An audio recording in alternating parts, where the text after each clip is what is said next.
Live from Studio G, fighting for you from the foxhole of freedom, jumping into another brand new hour. This is a warning, though. The Steve Gruber Show can often result in extended periods of American pride and optimism and enthusiasm for the future of this great country. Kicking off the live broadcast and Real America's Voice and MTN and reaching a growing global audience, this is the Steve Gruber Show, a no panic zone. Here are three big things you need to know this hour. Number one, we're learning that the jobs numbers put out by the Biden administration over many years were simply made up. Fact is, they lied to us to make the economy seem better when it wasn't. We knew it. Number two, David Hogg, the far-left activist and current DNC co-chair, says he is getting railroaded out of the party leadership after only a few weeks, and he says it's not right. And number three, President Trump is on his intense Middle East tour. It began Tuesday morning in Saudi Arabia with a blistering condemnation of those that thought they could impose their will on the region through wars and intervention. And the president says those days are over. And yes, he's referring to previous American presidents and administrations and those from other countries, France, Germany, the UK, you name it. You can't just go and impose your will on another nation. Listen to this. Before our eyes, a new generation of leaders is transcending the ancient conflicts of tired divisions of the past and forging a future where the Middle East is defined by commerce, not chaos, where it exports technology, not terrorism, and where people of different nations, religions, and creeds are building cities together, not bombing each other out of existence. We don't want that.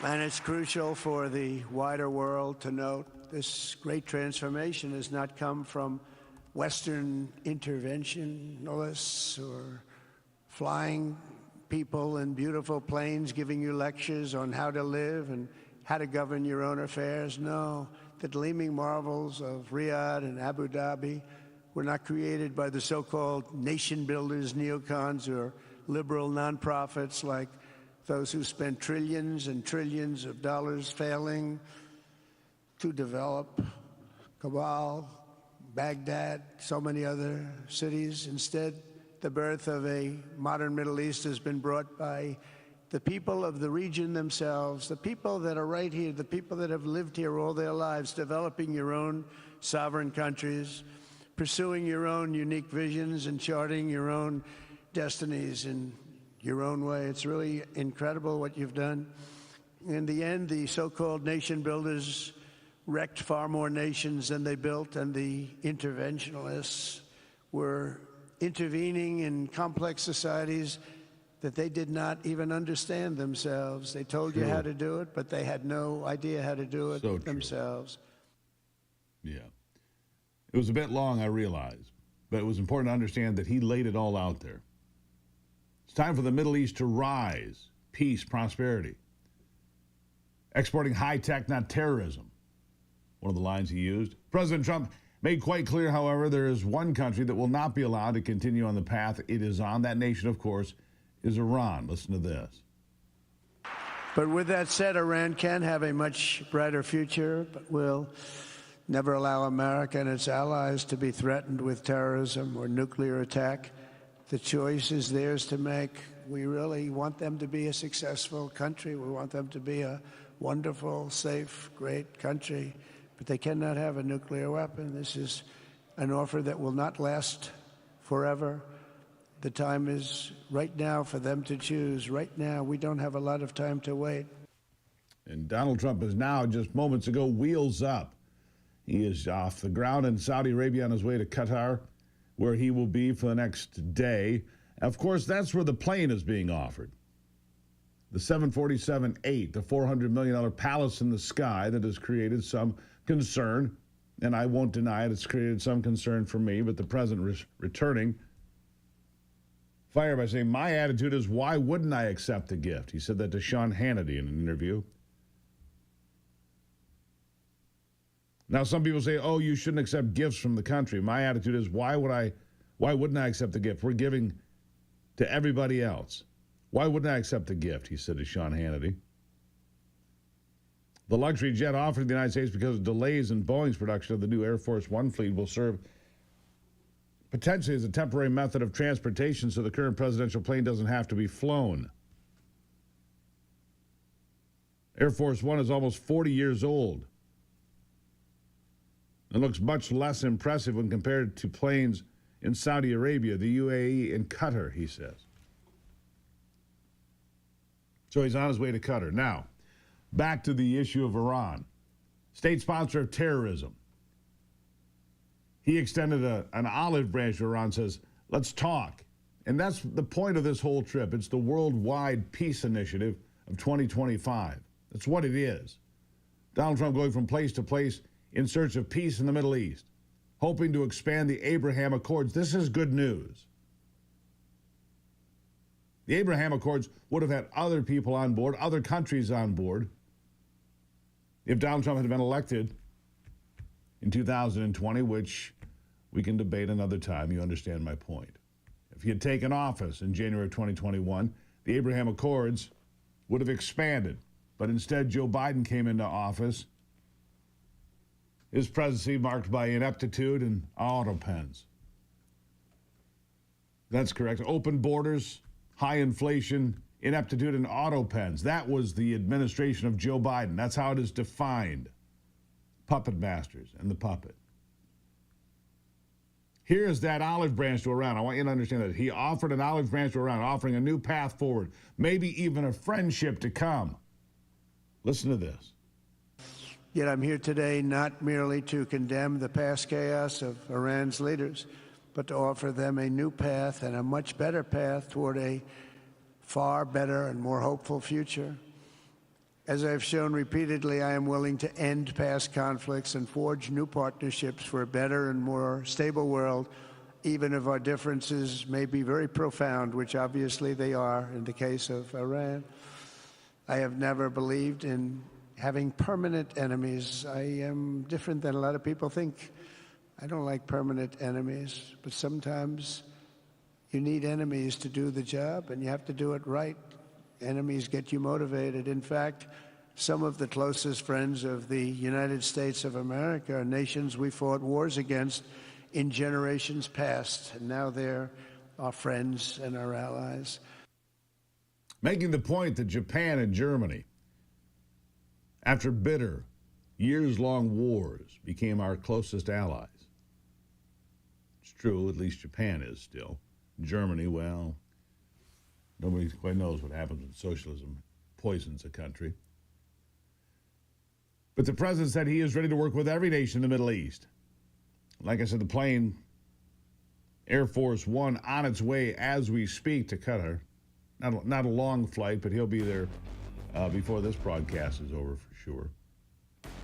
We'll continue digging into everything he said yesterday because there's more from this successful trip. By the way, he got a $600 billion investment guarantee from Saudi Arabia. Could be $1 trillion into the United States. Quite an investment. We'll continue talking about it here on the Steve Gruber Show in just a moment.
right, back to it. Like I said, the president said he will work with every nation in the Middle East, including Lebanon and the war-torn nation of Syria. Here's more. Listen to this. Likewise, in Syria, which has seen so much misery and death, there is a new government that will hopefully succeed in stabilizing the country and keeping peace. That's what we want to see in Syria. They've had their share of travesty, war, killing, many years.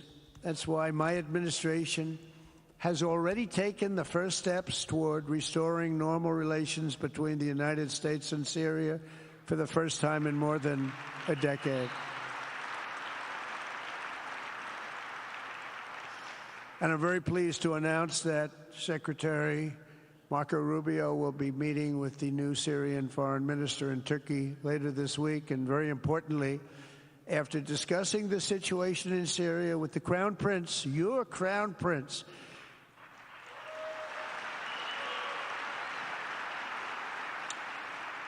and also with President Erdogan of Turkey, who called me the other day and asked for a very similar thing, among others, and friends of mine, people that I have a lot of respect for in the Middle East, I will be ordering the cessation of sanctions against Syria in order to give them a chance at greatness.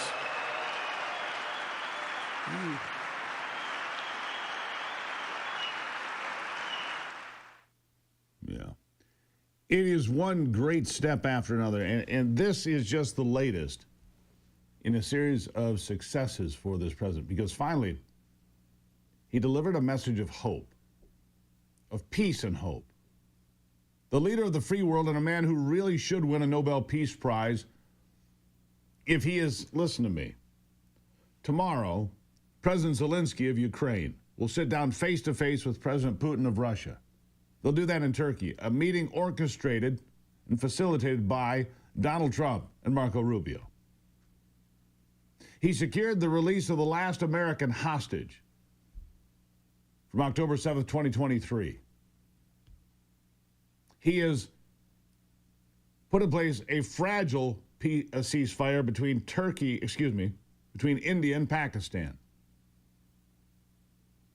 Every place you look, he's willing to make a deal. He said he will reduce all of the restrictions on Syria, provided Syria gets rid of terrorists. All the sanctions will be lifted, willing to work for a better future. He will work with Lebanon, he said.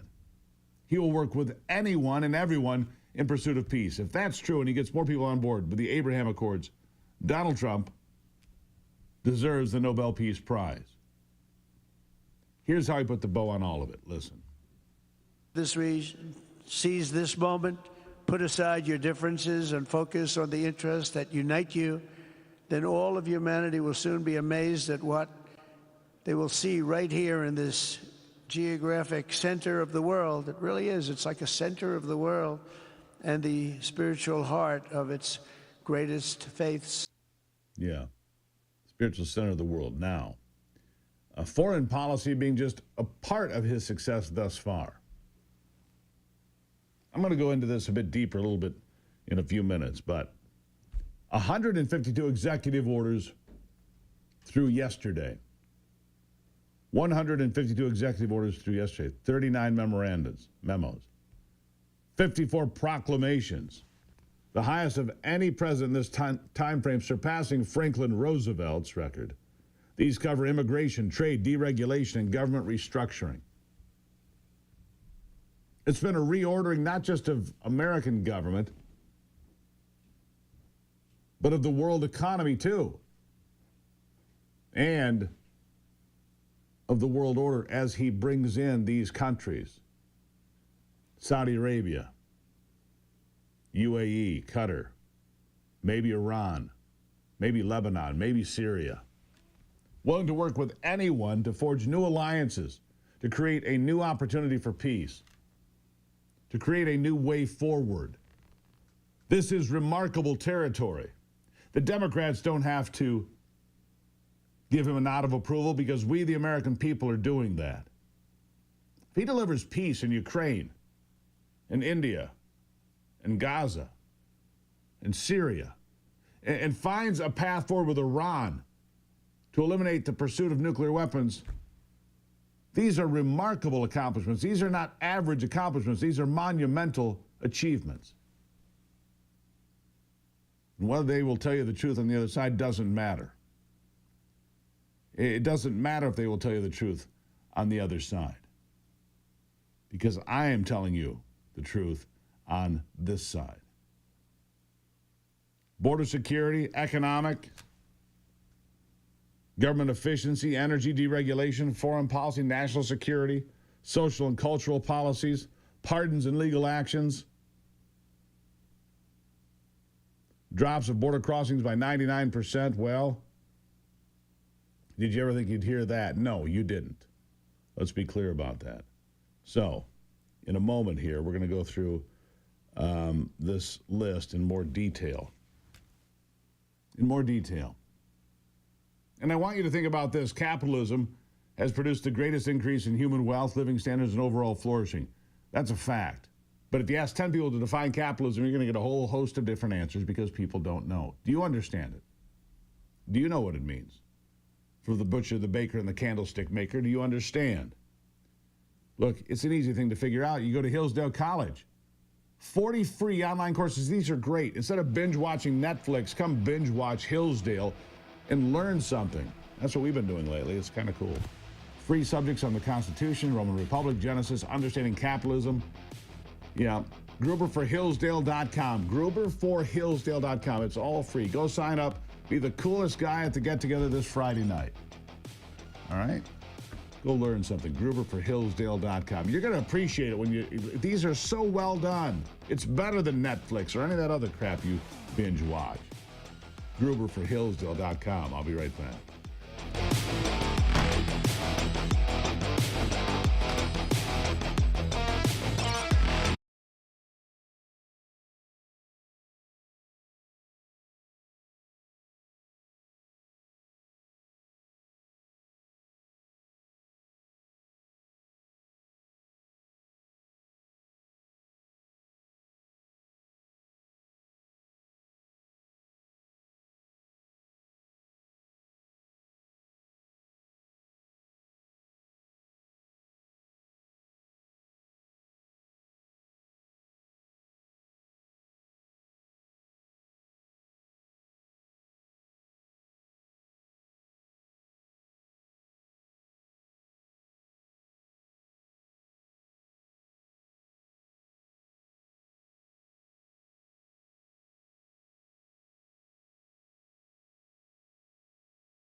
No surprise here. It turns out that the Bidenomics and the jobs numbers, for example, were all lies. Just all lies. Yeah. I know you're not surprised by that, but it turns out that even more of Joe Biden's job creation numbers were fake. They kept telling us how great everything was going, but according to new figures released this week, the 399,000 jobs the Biden administration claims were created between July and September of last year don't exist. Not only did the economy not add those jobs, they lost jobs during that period. A few thousand. This more accurate data set was just released by the Bureau of Labor Statistics for the third quarter of last year, according to the Heritage Foundation's Richard Astor. In stark contrast to the monthly job reports showing an increase of 399,000 jobs during the third quarter, these numbers actually show a decline of 1,000 jobs, a 400,000 job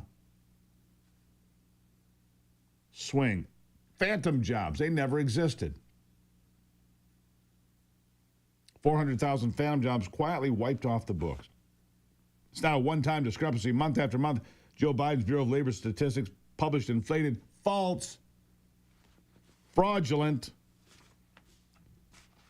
dishonest findings.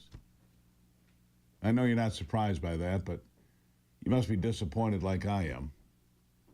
Honestly. This is what the Democrats have to stand on. Nothing. Absolutely nothing. Look, don't compromise on anything. Always ask for the best. The same comes for what's in your cup. 1775 coffee. Some coffee's weak, some is corporate, and there's 1775. Look, it's bold, high quality, built for those who refuse to compromise, built for me every morning. Hand-picked, high altitude, single origin beans, roasted to perfection, no toxins, no shortcuts. It's just damn good coffee. And if you want in, go to 1775coffee.com/Gruber. You'll save 10%. And every time you spend money, you'll have an entry for a Cybertruck and $30,000 in cash. Yeah, 1775 coffee, bold flavor, maybe a new ride. Use that promo code Gruber wherever you may roam. I'll be right back.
All right, here I am. Here's something that just crossed the desk, and I just grabbed it off the printer. I hadn't seen this, and this is interesting. Because there's so much going on, you miss big stories. This is a big story that I have here. That judge in Milwaukee that tried to get the illegal alien out the side door of the courthouse, she has been indicted by a federal grand jury. Hannah C. Dugan of the Milwaukee County Circuit Court, who is currently suspended from duty. The Trump administration has defended the prosecution as a warning to that no one's above the law. Democrats, of course, screaming, oh, it's an assault on the judiciary. She has been indicted by a federal grand jury. Removed from the bench by the Wisconsin Supreme Court, a very left Supreme Court for a state. They removed her from duty. Not some conservatives. The liberals did that. She went from a little-known local jurist to the face of all this. She tried to get... Here's what happened. When Judge Dugan became aware of the federal agents, the charging document said she became visibly up. When she saw the agents in the courthouse to arrest this guy, this illegal in her courtroom, she became visibly upset and had a confrontational, angry demeanor. The judge confronted the agents and told them to talk to the chief judge of the courthouse. She then returned to her courtroom and directed Mr. Flores Ruiz through a different exit than the public door that led to the hallway where the agents were waiting. Resulted in a foot chase. He was later arrested, and she will get disbarred. FAFO is what that is. FAFO. Don't do that. Anyhow, the economy, I've got this list of accomplishments here, and we just heard Joe Biden's jobs numbers were inflated. They were fake. They were phony. Well, here, Donald Trump's jobs numbers are remarkable. He has created 345,000 jobs already, including 177,000 last month reported. And the Bureau of Labor Statistics is not padding the numbers for Donald Trump. The economy is very good. Wolf Blitzer cannot stand it over at CNN. But he had to report it. Listen. Wallet. U.S. inflation slowing, I should say, to its lowest rate in more than 4 years. That, according to April's Consumer Price Index report. It's an unexpected and very welcome development that's defying economists' expectations amid President Trump's ongoing trade war. Let's go live right now to CNN business and politics correspondent Vanessa Yurkevich, who's watching all of this in New York. Vanessa, walk us through this morning's report. Where do things stand? Encouraging signs, Wolf. Inflation continuing to move in the right direction, cooling on an annual basis to 2.3%. Yeah, there you have it, 2.3%, by the way. Driven by declines in grocery prices, eggs down 12.7% month over month. Used cars are down 0.5 point. Apparel down 0.2. Shelter, cost of rent still up 0.3%. Energy still up 0.7%, continuing some upward pressure. But as soon as that eases, inflation is going to continue to go down. So the economic and trade initiatives, right? Donald Trump has secured $1.1 trillion in U.S. investments. That does not include the $600 billion commitment he got just yesterday from Saudi Arabia that could be as much as $1 trillion. It could take this to $2.1 trillion overall. The trade war with China set aside last weekend in Geneva, Switzerland. Democrats trying to claim that Trump caved. Now, I'm not real good with math, but help me out here. American goods going to China will face a tariff of 10%, and Chinese goods will face a tariff of 30% for the next 90 days coming here. Now, that to me sounds like 3-1 in our favor. Not real good with math, but 30% or 10%. Which one's larger? Right. The United States caved by ending up with a 3 times larger tariff on Chinese goods than American goods going that way. I'll cave like that all day long. These people have nothing to grab onto.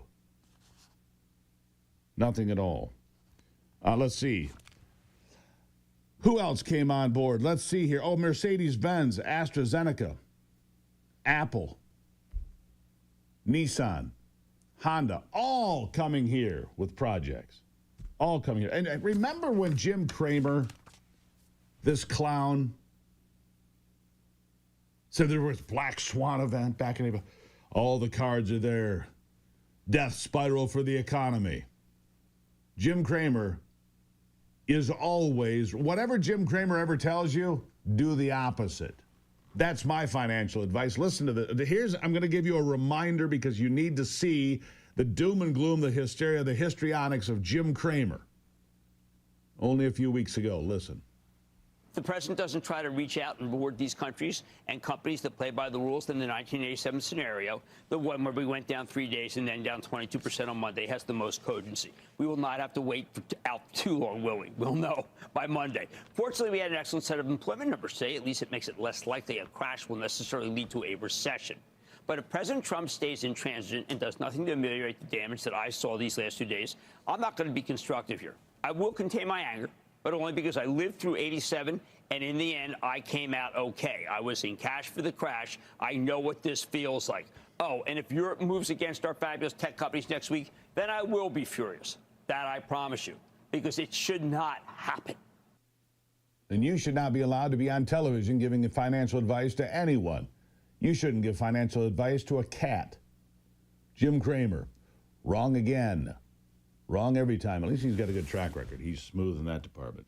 Oh, you know, one other thing that keeps coming up, this new book, whatever it's called, by Jake Tapper. Jake Tapper, one of the, and we're going to talk about this in detail coming up at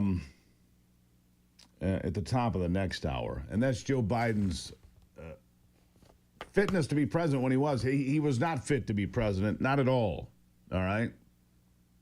And when asked about it yesterday, Chuck Schumer, well, he doesn't like the question. Let's just hear Chuck real quick.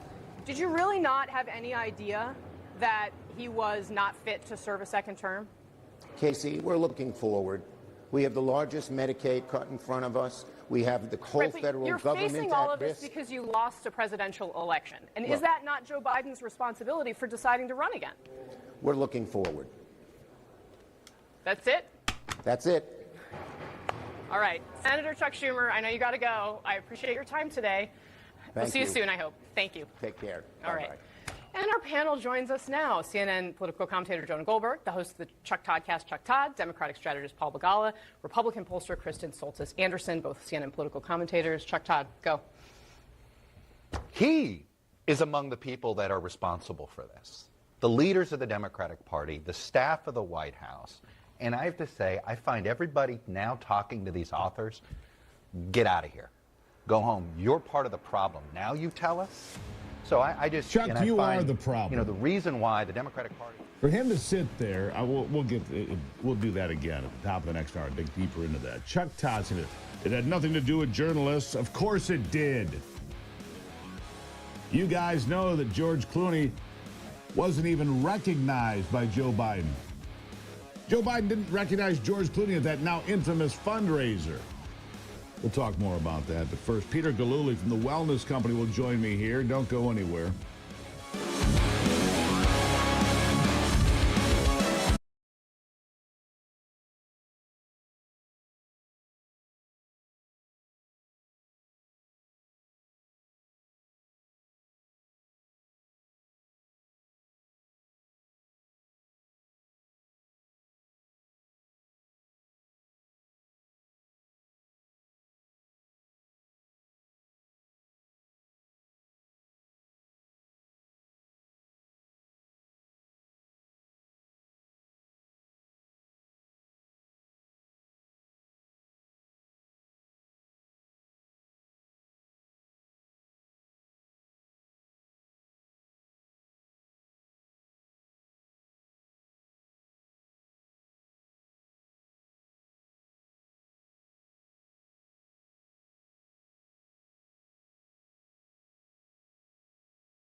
Look, I talk to people every day that say, I'm just tired, just kind of dragging. You getting enough sleep? I think so.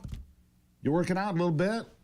Eating right? I think so. And yet they're still dragging some. Well, there could be something going on that's just hidden from you that you never really considered. I didn't really consider. I was tested once for a thing called Giardia. It's a thing of beaver fever, they call it in the Western United States. It's a parasite you can get if you drink the wrong water when you're out in the backcountry. I didn't have it, but I've often felt like that. And now I wonder if I have some sort of a parasite. I bring this all to your attention so I can speak to Peter Galuli, the CEO of the Wellness Company. Peter, good to have you here on the program. And thanks for having me, Steve. The reason I bring this up, because the hottest thing going is this compound you have now, ivermectin and mebendazole. It's a parasite cleanse. And there are so many, there are good parasites that we need to have. But if you've eaten raw fish, you have dogs and cats and so on and so forth, this is something, man, I overlooked it, Peter. I'm just going to be honest with you. It never crossed my mind until I saw this document cross my desk and I said, I'm ordering. And so I'm waiting for, I think my delivery is coming today. I'm all on board for this because, look, I talk to people, you do too. I'm tired. I feel like I'm sleeping enough. I'm eating right. I'm going to the gym. I just feel like I'm run down every day. And a lot of that comes back to potentially having parasites. It's true, isn't it? Absolutely, Steve. It's a shockingly common thing in this day and age. It's not just something that we expect to find in third world countries. As you kind of said, Americans have pets. Your dog sleeps in your bed, licks your face. That dog is also probably outside. Yep. And parasites can be anywhere, and they can get into our food, they can get into our bodies, and they have these very lingering, subtle symptoms that are very hard for people to diagnose. I think you mentioned some things like lethargy and fatigue. Those are very common parasitic symptoms that affect millions of Americans every single day. Yeah. By the way, if your dog doesn't go outside, you might have bigger problems that we can talk about later. Many people think about parasites as being, it's a third world. They're not something we worry about in America or Canada or Europe, but really it is. It's not a third world issue. It might be less of an issue in some places there because they give ivermectin to their populations oftentimes in third world countries on a regular basis. We might have a bigger problem with it because we don't pay attention to it. Is that possible? Yeah, absolutely it is, Steve. And I think this is a majorly overlooked problem in the United States. And in fact, in the early 1900s, mebendazole was distributed to millions of Americans in the South where pinworm infections were endemic. All right, Peter, we got a little bit of a connection issue there. Yeah, you're good, Peter. We just had a little bit of a connection issue there. So these drugs, like mebendazole, Steve, have been given to Americans in the early 1900s, which really rid us of pinworm, which was endemic to the southern United States. But these other third world countries are still giving them out to this day because parasites are a major problem that happens all the time. All right, so how does this work? Just because, look, I'm all on board with it. I was excited. I said, man, maybe this is the answer. Because, look, I get it that we work a lot here, but we sleep well. We eat the right foods. We go to the gym, 2 or 3 times a week. We're doing all the right things and still feel, wrung out sometimes. I was excited. How does it work? Once I get this product, how does it work? It's a great question. We supply parasite cleanses in 90-day bottles. So you get your parasite cleanse. You can take 1 capsule every single day for 90 days if you need to do a very intense cleanse. Or you can take 2 weeks on, 1 week off, and send it over a longer period of time if that's too intense for you. But we have found amazing results by people reporting the fact that they have had quick changes to their health and energy level after starting treatment. Right. You talk about mebendazole, but ivermectin has been a drug used, maybe one of the most used drugs in world history, one of the safest, most effective anti-parasites ever. It also did wonders for me for COVID and other things. And apparently, according to Dr. Peter McCullough, might have some efficacy when it comes to cancer. We're not making that claim here exactly, but look, there are studies on the efficacy of these drugs doing wonderful things for people in all sorts of challenging medical situations. So then the question becomes, how safe are these cleanses? Ivermectin and mebendazole have both been around for a very long time. To me, that tells me that they're very safe. What say you? Anti-parasitic drugs, especially these two, are extremely safe, and these drugs are not new compounds. As you said, they've been around for decades and used with a pretty impeccable track record. This really kind of came to the forefront, Steve, as you said, during the COVID pandemic, where we found all these new purposes for repurposing drugs like ivermectin to help treat people who had COVID infections. And lo and behold, they also found out that, hey, they also have parasites as well. And this was a way that people were able to start treating those at home. And that's why I think this has gained such prevalence in people's minds here now in 2025. All right, a 90-day run, ivermectin, mebendazole. It is a dual action combination, both highly effective. FDA approved both of them. You go on to the wellness company, you answer a couple of questions because you have to, and it gets sent to your house. I'm really excited about this, Peter, and I'm going to tell you folks that are listening and watching, I'm going to give you a complete play-by-play, blow-by-blow of how this works for me. I am, because I'm super excited about it, and it is the hottest thing going, that's for sure. Peter, I greatly appreciate you being here, talking about this, and thank you for putting this together for people. I think that's just brilliant. Thank you for that. Thank you, Steve. Really appreciate it. Peter Galuli is the CEO of the Wellness Company. Now, if you'd like to join me, and I think you should, go to twc.health/Gruber, twc.health/Gruber.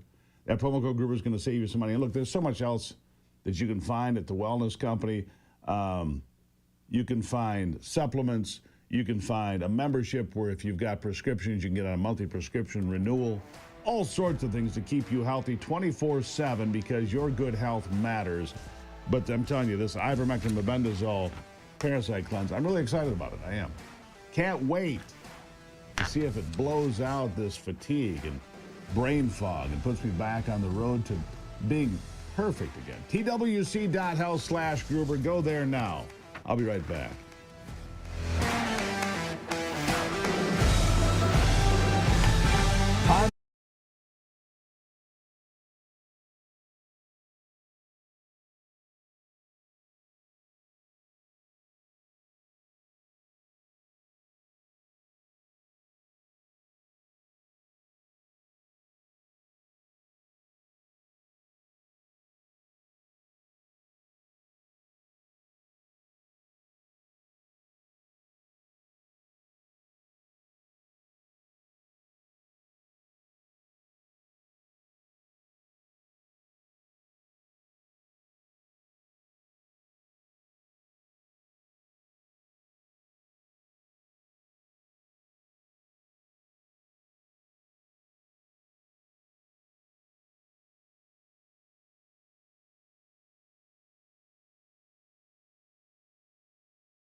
David Hogg says he's getting pushed out.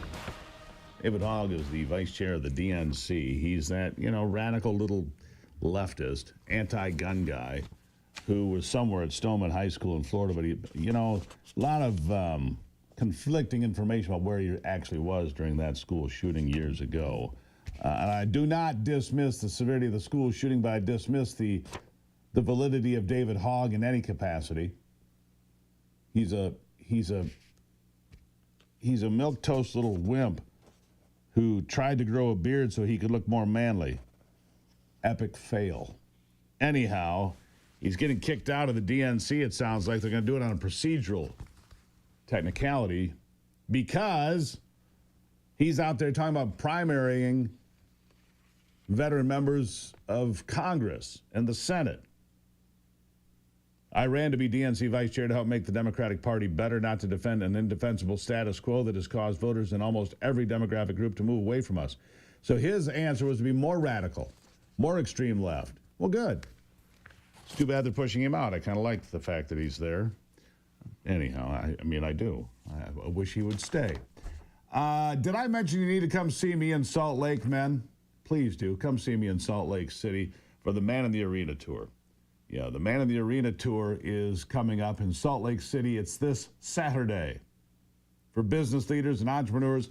If you feel like your business is doing well, but your marriage is out of whack, your marriage is okay, your business isn't quite right, your relationship with your kids isn't there, it's a men's-only event packed with elite voices in business, leadership, global strategy, built to give you an edge so you can dominate in life and business. Right now, Garrett White. He is an outspoken individual, colorful fella, to say the least. The unstoppable founder of Wake Up Warrior. I've become friends with Garrett over the last couple of years. He'll be taking the stage at the Man in the Arena Tour along with a lot of other folks. A blueprint to build, lead, conquer. Seats almost sold out. Don't get left behind. Come join me. I'll be there with you. ManInTheArenaTour.com this Saturday. I'll see you in Salt Lake. ManInTheArenaTour.com. Come join me. Say hello if you did. All right, in the next hour, we're going to talk about why America's future growth depends on reliable energy. Energy, baby. All straight ahead on the Steve Gruber Show.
Live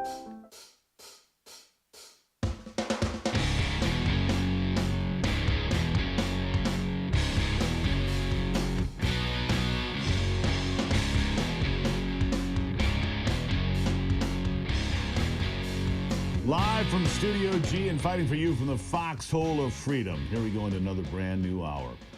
Warning, of course, this program, the Steve Gruber Show, often results in extended periods of American pride, optimism, and enthusiasm about America's future. It just happens around here because we feel good about it. Live in all 50 states and around the world.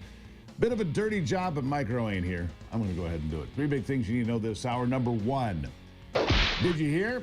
The market and the economy are doing very well. Inflation is at its lowest point since Joe Biden's first full month in running the country into the ground, and it looks like things are only getting better. We're going to talk about that. President Trump, number two, is delivering big wins faster than Usain Bolt in his prime. From one huge win to the next, and only enough time to slug down a Diet Coke and slam a Big Mac. And number three, a new book is about to hit the shelves, written by CNN's hack-in-chief, Jake Tapper, about the decline of Joe Biden. And the fact that basically everyone around him knew about it. The American people could obviously see it before the collapse on the debate stage June the 27th. And the fact that journalists at major news outlets also knew and lied about it. Oh, but wait. They left that part out of the book. In fact, the hacks in the newsrooms all over the country continue to spew out unbelievable garbage about how they didn't know. They were in the dark as much as anyone, really. I mean, George Clooney is now admitting that Joe Biden didn't even recognize him. That now infamous fundraiser in California where Barack Obama had to lead the feeble president off the stage. And Clooney screamed at the time, that never happened. He wasn't let out. He walked off just fine. Well, here's a news flash. Clooney is friends with a lot of the big names in the big newsrooms.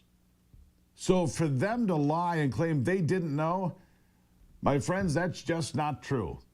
The people in the big newsrooms at the New York Times, the Washington Post, ABC, NBC, CBS, CNN, all of them, they knew. Hell, I knew. You knew. But somehow they were oblivious? Wrong. How about we have some fun with this? Let's start with the bite we ended with in the last hour. Listen to this. Did you really not have any idea that he was not fit to serve a second term? Casey, we're looking forward. We have the largest Medicaid cut in front of us. We have the whole federal You're That's a government. facing all of mistake. this because I you made a lost mistake. the presidential election. And Well- is that not Joe Biden's responsibility for... That's okay. I made a mistake there. Let's go to the next bite. Let's go to bite number 10. Joe That's my Scarborough mistake. is There not you a go. journalist. He is a defender. Fair. Right? Pundits were defending because they didn't want to lose their access. Yeah. Okay, to the White House. Journalists were getting essentially stonewalled. Yeah, by no, this. look, so the actual journalists who are doing the work. So that's where I want to draw a line because I do sort of resent this idea that somehow it's the media's fault that Joe Biden ran for president. Ultimately, it is Joe Biden, the West Wing, and the Democratic Party who created this disaster. That's all fun. Wrong, Chuck. It's your fault. It's the media's fault. It's your job, little Chuck, to vet the candidates, which you did not do in 2020. You vociferously defended for 4 years of blatantly obvious decline, worse than it was when he shouldn't have been elected or allowed to assume office, maybe a better way to put it, in 2021. Should not have been allowed to assume office because actually he didn't. His handlers in the auto pen did. But little Chucky Todd spitting and sputtering how it was not his fault. Of course it was. He never lost access to the White House because he carried their water. He carried their water. Here's more. Continue on. This was not a secret to the American people. It was coming up in People polling can see with their own for a year. Everyone has someone in their family who struggled with age or infirmity. They saw it. It's not about the number. It's about where you are as a person. Yeah, and so like there's this weird sort of like wagon circling that I think is just very weird going on. And I remember the day after the debate, a lot of the talk was, well, was this just a bad night or was this Joe Biden's in trouble? And there, even after that debate, was this real attempt to say, well, it was just a bad night. Well, it was just a bad night. Where poll after poll after poll that I was seeing was saying, America is screaming, this is not just a bad night. This is exactly who we worried that he was. They knew exactly who he was. They knew exactly what was going on. June the 27th, 2024 was just a confirmation of what we already knew. Joe Biden was long gone. That train had left the station with no conductor at all. And we knew that. Rolling down the tracks, nobody in charge. Except the people that were pushing out the auto pen signatures. Yeah, it's a truly embarrassing attempt to save the news outlets from the lies they spread and the fundamental failure inside America's newsrooms. Paul Begala, a legendary Democrat hack, even he admitted Biden didn't belong. Here he is. I appreciate what Chuck says. I kind of feel that way, but it's not really accurate. Okay, it's Joe Biden's decision alone. You know what worked to get Joe Biden out of the race before that debate? Nothing. Okay, my partner James Carville every day was on TV screaming. Our colleague David Axelrod every day on TV saying Biden was too old. You know what effect that had? Nothing. That, God bless him, that Irishman just dug his heels against him, though? In all of American history. I mean, Dean Phillips did. I went to New Hampshire with Dean Phillips. In all of American history, you know how many people defeated an incumbent president in their own party? None. Teddy Roosevelt, the greatest politician who ever lived, tried to do that, and he'd already been president. Well, they drove LBJ out of the race. They drove out his one. They drove Joe Biden out. They didn't defeat him. Running against him wasn't going to work. Punditing wasn't going to work. I love Joe Biden. This is entirely his decision. And I don't. People are trying to blame like the First Lady or pundits. Or so you blame Biden at the end of the day? Yes. And it was. Please. The news media and people like Chuck Todd and Paul Begala doesn't matter. He's just a hack, just a bottom feeder. But Chuck Todd, who by the way, you know, re-rack Byte 9 again. I made a mistake twice now in this segment, but we're going to fix it. Play Byte 9 from all the way through. Go ahead.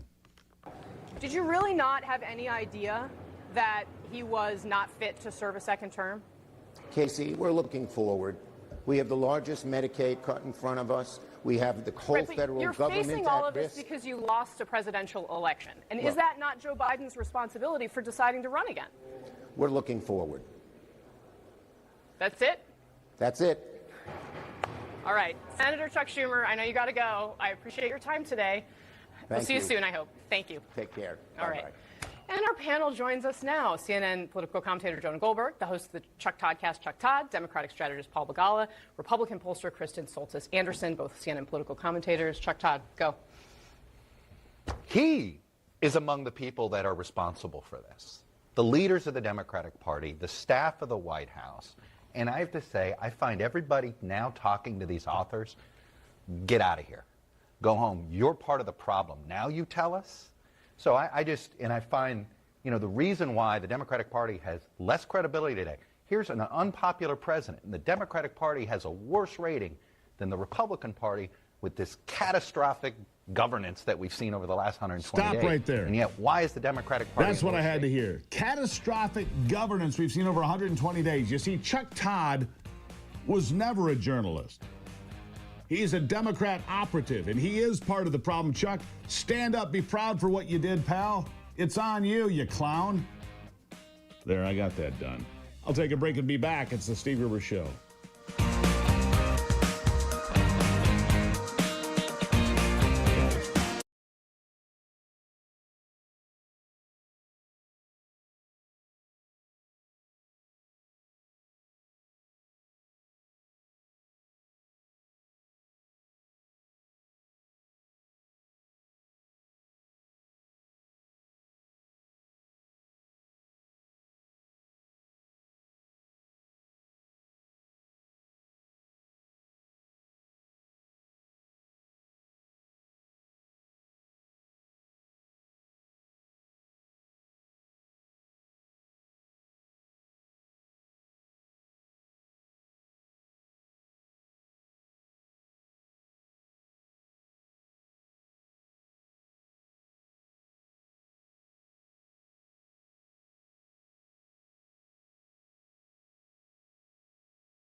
All right, back to it now as we continue through the conversation.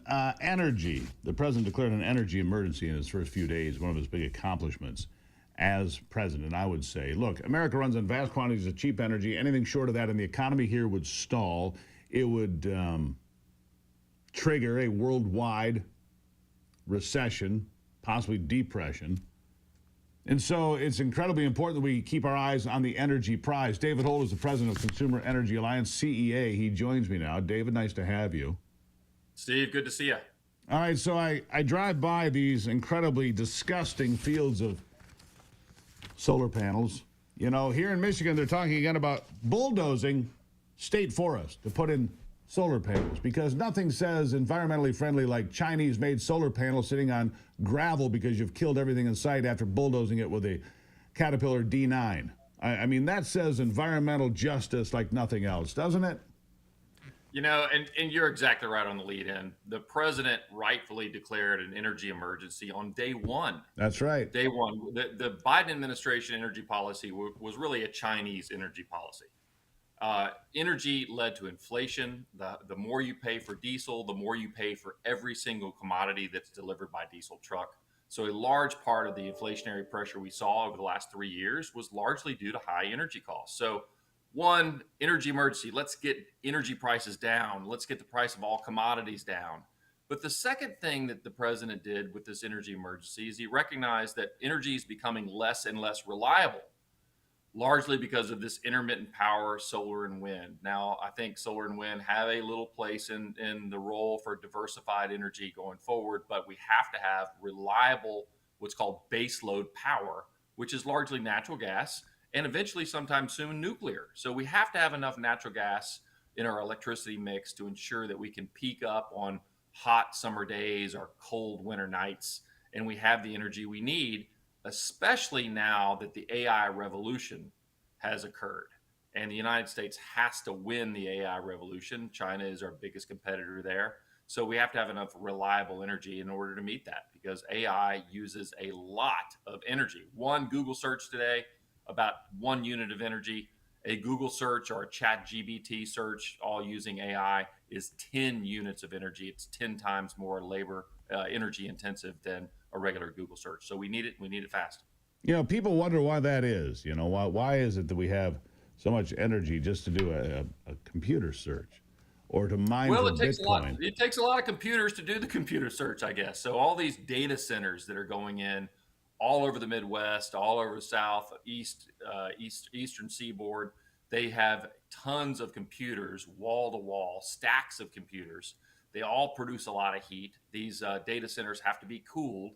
That is a very energy intensive enterprise. And right now, the technology is not such that we can get around that. So it's going to be a big energy draw, if you will, going forward. And we've got to be able to meet this growing need for AI, meet the data center demand, and ensure that the United States wins the AI race. So the energy emergency, one, let's get prices down. Two, let's make sure energy is reliable so we don't have blackouts and brownouts all over the country. Yeah, I had to dig out some information here, but I got it. Gas prices across America have fallen about 7% since January 20th of this year. Diesel has dropped 6.5% from that same time. Oil production output 13.5 million barrels a day, up 5% from 2024. Natural gas exports are up 10% after a LNG terminal pause was lifted. Executive Order 14156. That was January the 20th. That was day one. Rescinded 25 Biden climate regulations. Paused $200 billion Inflation Reduction Act renewable funds. National Energy Dominance Council created. I mean, the list just goes on and on and on, doesn't it? It really does. And other things it did. The Biden administration had effectively shut down all new development in the Gulf of Mexico, which is about 15% of all our energy mix in the United States. Gulf of America, as some people call it. Gulf of America. That is entirely my fault. Right. Look, that's of little concern to me. I thought it was cute. Anyhow, go on.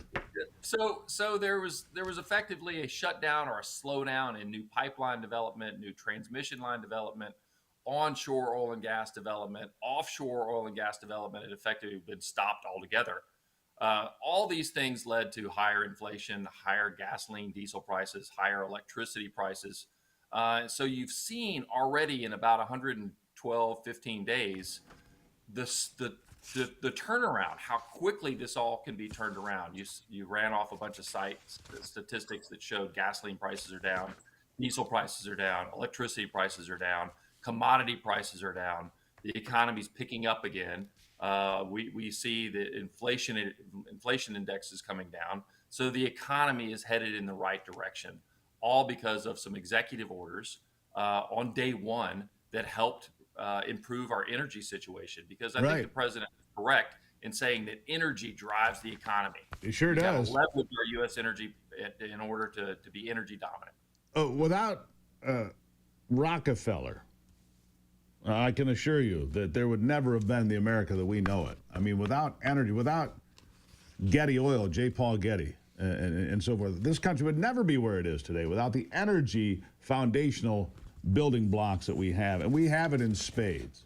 And the idea that we would sit here and close every coal-fired power plant while China's building them every week or sometimes 2 a week. I mean, here's the crazy thing, and I'm just going to leave a little speech here. Everything that we've done, because America is the only country that has reduced greenhouse gases over the last 25 years, any major country. And for everything that we've reduced, China and India have made up for and then some. It's futility. It is stupidity and futility, and we're killing ourselves for nothing in return. I'll give you 10 seconds for the last word. I'll do one better. And you look at California, New York, New Jersey, all these states that pass all these draconian laws, mandate and restrictions designed to improve the environment. Every one of those has made the environment worse. Absolutely true. David Holt, president of Consumer Energy Alliance. You come back anytime, David. Good talking to you. We appreciate it. Greatly appreciate it. There you have it. Facts matter, my friends. Facts, not feelings. Facts, not feelings. I'll be right back.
All right, so I got a note here from Monica about the plane.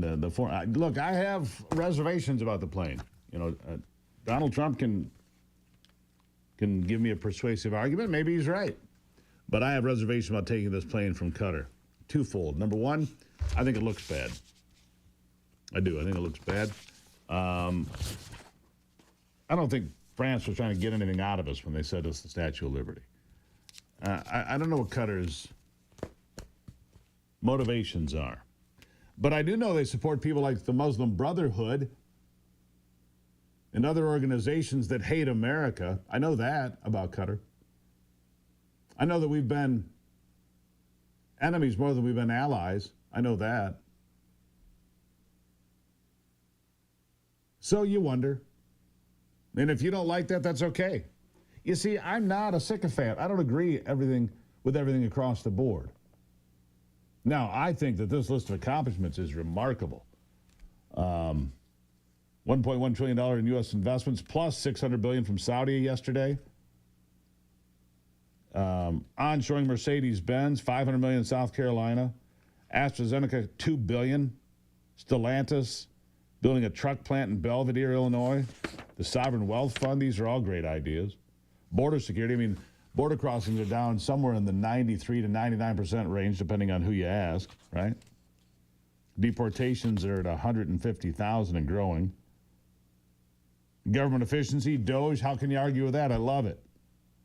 Energy accomplishments we just talked about, but I still don't like the plane. I don't. But I don't like the fact that Boeing can't get it done either. So I'm going to agree with the president on that point. So for anybody who says I'm melting down over the plane, I'm not melting down. I'm asking questions. Something that real journalists actually do. They ask questions and say, wait a second, does this really make sense? And what about the optics? You've got all these victories, all of these wins, as the president is on his way to Qatar as we speak. All of these wins, why would you interfere with that? That's my question. Why would you interfere with that? By the way, the Air Force One is on the ground and the president out of the plane in Qatar on his mission to promote stability. Donald Trump on the second stop of his 4-day tour of the Middle East. I'll be right back.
All right, here we go. I just watched a video of a dancing Optimus robot dropped this morning from Elon Musk.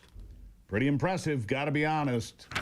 But with all of this AI, I have some concerns as well, as does my next guest, Wes Hodges, Acting Director for the Center of Technology and the Human Person at the Heritage Foundation. Wes, good to have you on the program. Good morning. So good to see you. Yeah, so did you see the Optimus performing ballet today? No, but it sounds like I certainly need to make that my next stop this morning. Yeah, it's quite something.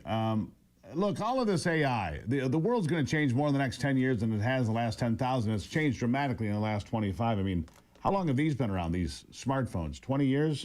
Not quite. Changed everything. Wait till we all have a robot in our home doing everything for us. Wait till that happens. I'm looking forward to that. But you say there's something we need to be concerned about. I agree with that. It's the constant surveillance. It's the artificial intelligence creating fake videos, fake conversations, fake information. And you say AI chatbots are a concern. First of all, explain to the good folks what a chatbot is. Absolutely. So I agree with you that the potential for technology, AI, to expand our economy, to make our living so much better. So our style of life, our enjoyment, our productivity, it's set to go gangbusters, but you're right to draw attention to the risk. So what is an AI chatbot? You've probably already interacted one, be it from a customer service agent to more explicitly going on to something like ChatGPT and communicating. What we're talking about today is probably more anthropomorphic bots that are pretending to be people to increase engagement with users. So it's like it's presumably like you're talking to an individual, but it's actually a computer that is optimizing results for the sake of the company, but also to try and get you what you want to hear. It sounds very dangerous, by the way. It sounds dangerous because it sounds like it could be controlled not just by a giant company that wants your money, but also by a foreign government like the Chinese Communist Party to manipulate the way you see the world, hear things, see things, understand things. Complete control of your thinking, mind control. Am I wrong? No, and you're right to point out that this is about control. So I would argue that there is a role for engaging with AI, obviously in a chat manner, obviously in many different ways. What my concern that I like to draw attention to is the role of chatbots in children. So as adults, we have, developed prefrontal cortexes, or at least mostly developed like myself.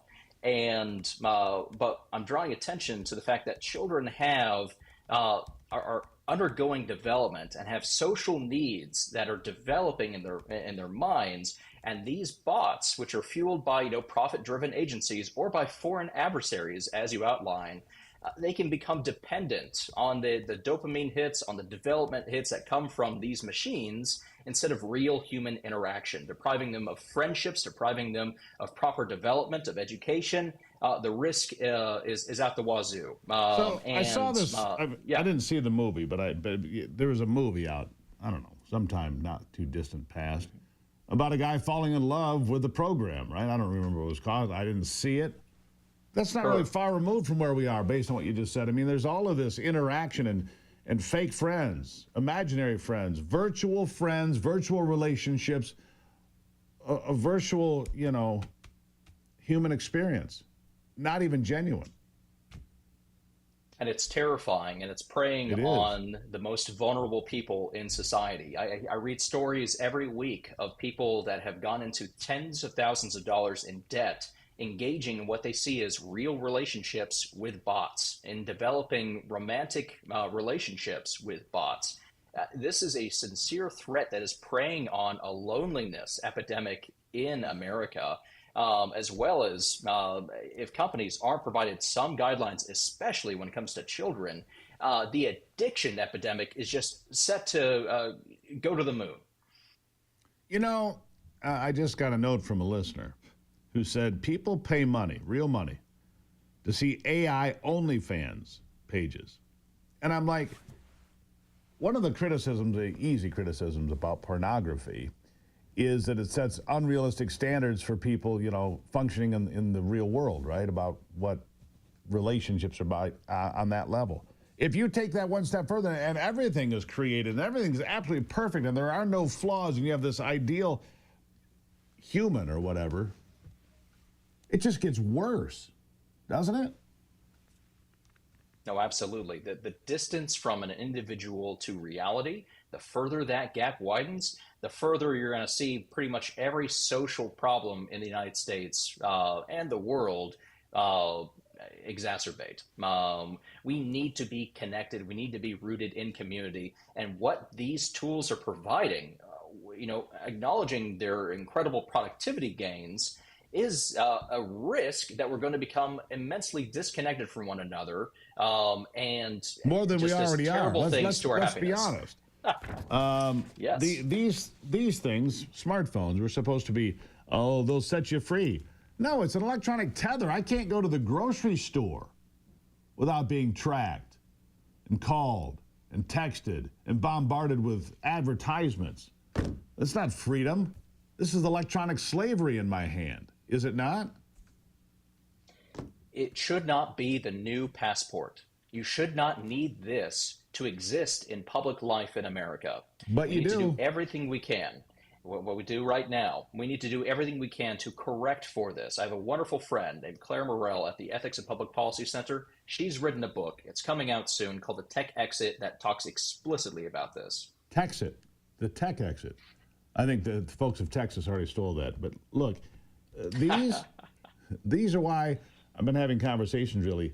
The only way to disconnect is connect with the natural world. I don't care what you do outside, do it outside. Go fishing, go hiking, walk the dog, put the phone on silent, put it in your pocket. In case of emergency, okay, I can live with that, but don't look at it while you're walking. Don't look at it while you're fishing. Don't look at it when you're with your kids. Disconnect for real. I've been doing a better job of it. I did a good job on spring break. I disconnected. Anyhow, I'll give you the last word. Yeah, I agree. It's so important for us adults to be able to have healthy tech habits here. Don't forget the children. Don't forget the children that we're all connected to that need to see this behavior modeled, because they are far more susceptible to this addiction, to this exploitation, to sexual exposure and sexualization than we are. Think about them. Think of the children. Don't allow AI, because of a profit motive or a Chinese motive, to ruin a generation of Americans. Or all of the above. Wes Hodges, Acting Director of the Center for Technology and the Human Person at the Heritage Foundation. Wes, good talk. You come back anytime. Thank you, Steve. Really appreciate it.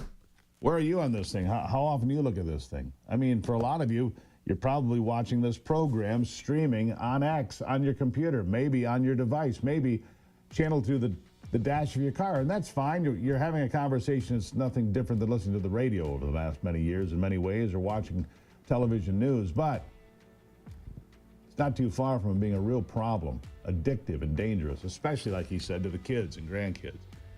It's the Steve Gruber Show. I'll be right back.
All right. Glad to have you back as we continue through a big Wednesday here. Always good to have you here. Greatly appreciate it. Make sure you follow us on X, Instagram, Truth Social, and all the other usual places. You can see us live on YouTube now, by the way. If you didn't know, it's a great system that they have over there. So join us there as well. All these options just to keep you connected and connected to the truth. My next guest, Takara McKay, is Communications Director for Let Them Live. It's a nonprofit organization providing vital support to mothers facing crisis pregnancies. It's an important job. Takara, welcome to the program. Hi, thanks for having me on.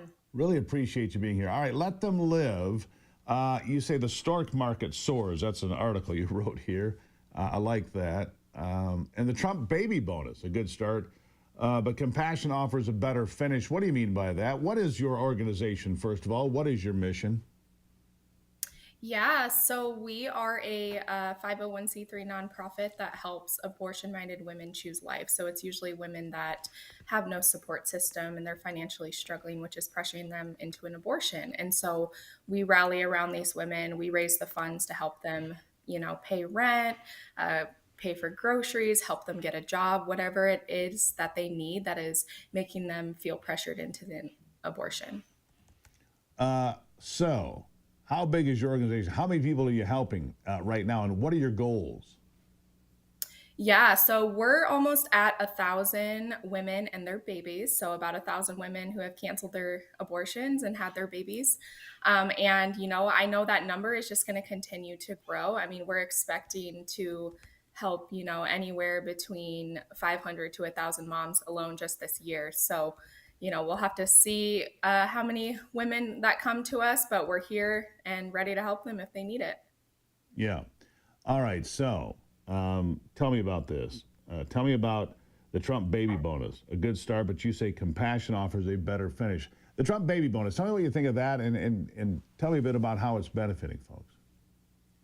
Yeah, so I think obviously I think it's getting in a lot of negative light, especially, from the other side. But in all reality, the truth is a lot of women just feel like they need a small hand up and to know that they have support, especially when I think about the women that are coming to our organization. A lot of the times, they just are missing a couple months rent or they're missing a car payment. And just those things alone are making these women feel pressured into an abortion. So $5,000 can really go a long way. And I think not only, not from the standpoint of encouraging people to have kids, but more so maybe lowering the abortion rate. Because if these women know that they might receive a little bit of a hand up, they'll feel a lot more confident to have their baby. And so I think this is coming from a compassionate standpoint of just really recognizing that women need love and they need support. And, sometimes, like I said, they just need a small hand up to get started. So I just think this $5,000 is a great start. Right. And it just goes to show that. And how much are you able to help people out? When you talk about this compassion that you offer, what kind of support do you give financially? Give me an idea of what kind of support you give for both emotionally and financially. Yeah, for sure. So it really just depends on the moms. We assign them a pregnancy counselor. So the pregnancy counselor can identify their needs. So sometimes all the women needs is, a couple $1,000s, but sometimes we raise as much up to $30,000 per mom. That kind of gets her set for the year, gets her all the baby things that she needs. So, we crowdfund. And so we have a lot of donors and supporters who want to just help these women. And so they donate. And so, yeah, we're able to, like I said, raise anywhere from $1,000 to $30,000. That's pretty remarkable. Takara, I'm not gonna, that's a pretty remarkable figure, $30,000. And I suppose Donald Trump's $5,000 will help you save a little bit of money because some of your resources can be spent on other moms, right? That'll free up money for you to spend in other places, I would assume. Is that right? Yeah, no, for sure. I mean, sometimes we have moms, like I said, that just need a little bit of a hand up. And so if they're able to access this resource, then, we can definitely utilize the funds that we're raising towards moms that really are struggling, that are homeless or in abusive situations and they need a place to go. So this $5,000, can help just groceries, make a woman feel more secure. So I just think it's a great thing. How many abortions do you think you've avoided? Any idea on that? How many abortions you've been able to avoid and bring children into the world? Look, my father told me a long time ago, it's not a question of whether or not abortion is murder. Just a matter of whether you're okay with it. And that's the takeaway, period. And I believe that. My father told me that when I was probably 10 or 12 years old because the topic came up when I was young. How many abortions do you think you've been able to avoid? Any idea at all? I mean, it's definitely been over 1,000, just because some of the moms that we've helped, don't necessarily have abortion appointments scheduled, but they're thinking about it. And so I would say it's definitely maybe around 1,500, 2,000 abortions total. Well, congratulations to you on that. It's an accomplishment. It really is. And I appreciate you being here. Thank you so much. Where can people find out more? Yeah, please visit www.letthemlive.org, or you can find us on Instagram, Facebook, X. Just Let Them Live is our username. Letthemlive.org, folks. Letthemlive.org. Takara McKay, thank you. Thank you. Really appreciate it. There you have it. This part of the program brought to you by my good friends here in Michigan, WolverineWaterSystems.com. The best water in America is found here in Michigan, and the best water treatment company, Wolverine Water. You got that right. WolverineWaterSystems.com. It's a Michigan company serving Michigan people. Unless you're a do-it-yourself guy, they'll ship it right to your house. I'm sure Paul would make arrangements. My good friend Paul Mahaney running that company for years and years. WolverineWaterSystems.com. Check it out. You'll be glad you did. All right, still to come today, we're going to have a little bit of sports with Brock Palmbush right after the break here on The Steve Gruber Show.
All right, time for sports with my good friend Brock Palmbush.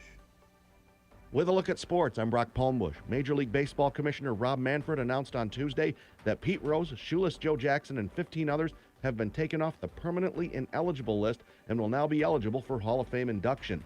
The earliest Rose, Jackson, and the others can be inducted is 2028. That's when the Classic Baseball Era Committee could put them in Cooperstown, New York. In the NBA playoffs, the Indiana Pacers eliminated the Cleveland Cavaliers 114-105 to take Game 5 of the Eastern Conference semis. Pacers win the series 4-1. Indiana will play either Boston or the New York Knicks in the Eastern Conference Finals next week. In Game 5 of the Western Conference semis, the Oklahoma City Thunder beat the Denver Nuggets 112-105 to take a 3-2 series lead there. In the NHL Stanley Cup playoffs, just one game, Michael Granlund's hat trick gave the Dallas Stars a 3-1 victory over the Vegas Golden Knights. In Game 4 of the Western Conference semis, Dallas up 3-1. That's a look at sports. Back to you, Steve. All right, Brock. Thank you for that. I just got this wild picture from one of our listeners. Wild picture. You have to look closely to understand what you're seeing. Yeah, you have to look real close to see what you're seeing. Anyhow, I'll put it up on social media. Look, I got a couple of complaints the last couple of days, and I have to do this from time to time to educate the folks that watch this program. They complain, well, you're having a guest on that's an advertiser. That's right. To be clear, conservative media doesn't get the support that others get. We don't get the big ads from the big companies like CNN gets or MSNBC gets. No, we have to scrape and scratch and fight for our existence to be here to tell you the truth about Donald Trump or Joe Biden or whatever the case may be. It doesn't get handed to us. We're not getting rich doing this. We're doing it because it's the right thing to do. And so I ask that you support all the great partners we have. Not complain about it. Support the great partners we have. That way we continue to do our job and do a better job than the likes of clowns like Jake Tapper. How about that? It's the Steve Gruber Show. I'll be right back.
Kicking off another brand new hour here at the Steve Gruber Show. Glad to have you on for the conversation. This is a place that can trigger a lot of enthusiasm about our country, about our state, about our future. So you have been warned. There's your trigger warning. Here are three big things you need to know this hour. Number one, gender mutilation is not going to be allowed for minors in a new package put forth in the State House. We'll tell you about that. Number two, a judge has overturned Michigan's 24-hour waiting period of informed consent for abortion. You can mutilate babies before they're born. That's part of the Constitution, they ruled. And number three, John James in the money, apparently. John James in the money with the DeVos family. A lot of money, apparently. $5 million campaign boost from members of the West Michigan DeVos family in support of his bid for governor. One of the largest individual contributions to support a Republican political campaign in Michigan history. Dan and Pamela DeVos said they've committed the money to Mission Michigan, an issue super PAC formed in April by supporters of James' campaign. Because of PAC reporting requirements, it's difficult to know for certain who has benefited from similar contributions. The primary is still 15 months away. Such a sizable and early donation is intended to rocket James to the top of the GOP field and discourage others from joining the race. It's also an indication of how expensive the 2026 election cycle is going to be. Steve Mitchell says it's a significant contribution. The one thing that you're trying to do when you begin your campaign is show you have the ability to raise money. This is clearly a strong sign of support from a major West Michigan family and a good way to start. Dan DeVos chairs the family-owned Orlando Magic NBA team and a venture capital firm.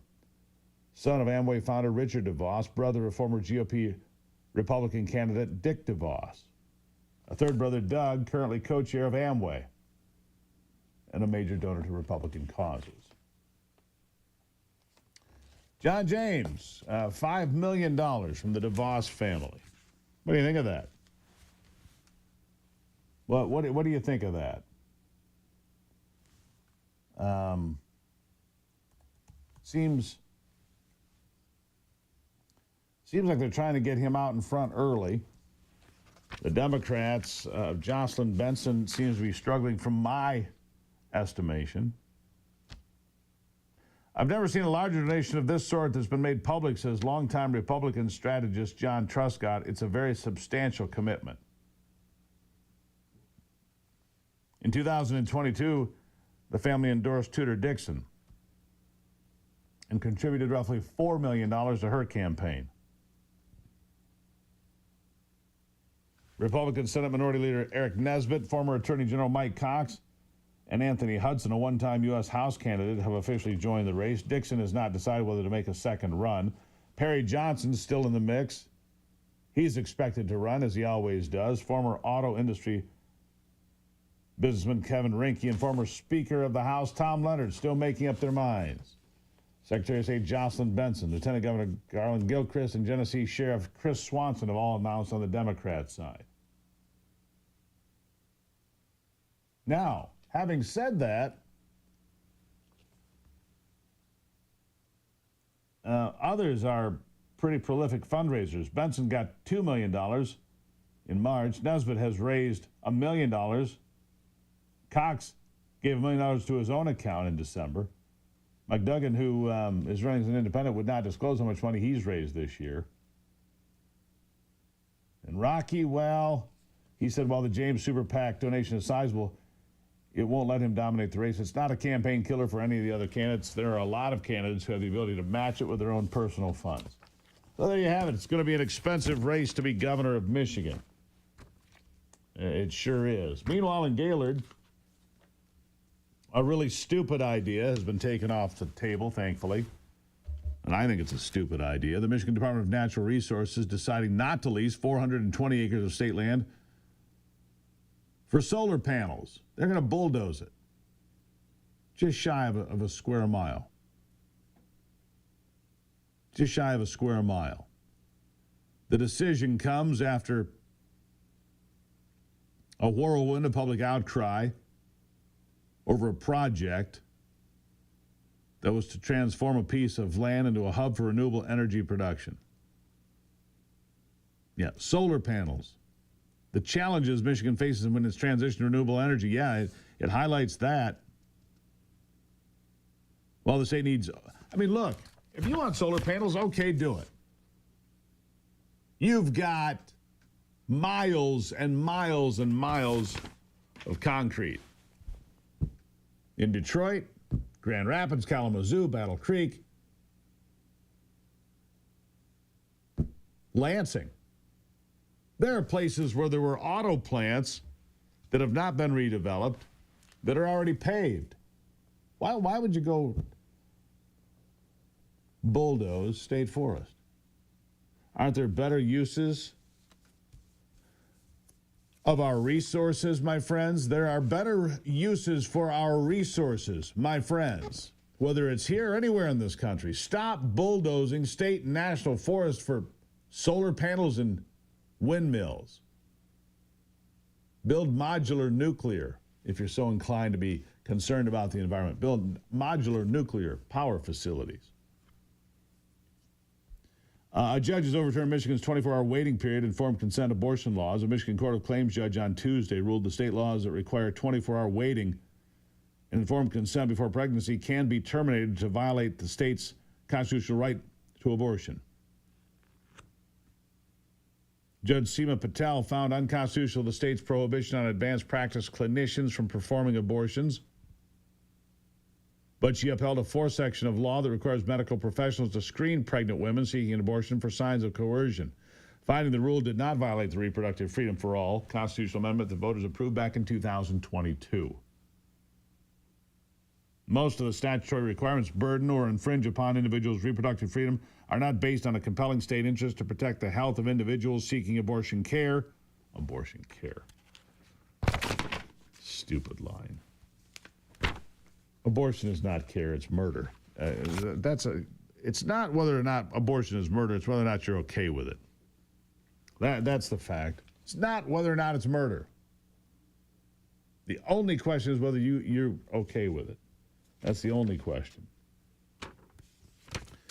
This part of the program brought to you by my friends at NeuroGuard, the mouth guard that keeps your head in the game. That's right. Stop concussions before they ever happen. Dr. Michael Hutchinson has patented a mouth guard for athletes in all sports. Using this mouth guard prevents concussions almost completely. Those using this breakthrough technology only suffer concussions 0.26% of the time. Incredibly, it increases your strength and speed by up to 16%. Lift more weight, jump higher, run faster. But don't take my word for it. Trust Michigan State and Wayne State. They've tested the NeuroGuard Plus and certified the results. The promo code to save 10% is Gruber.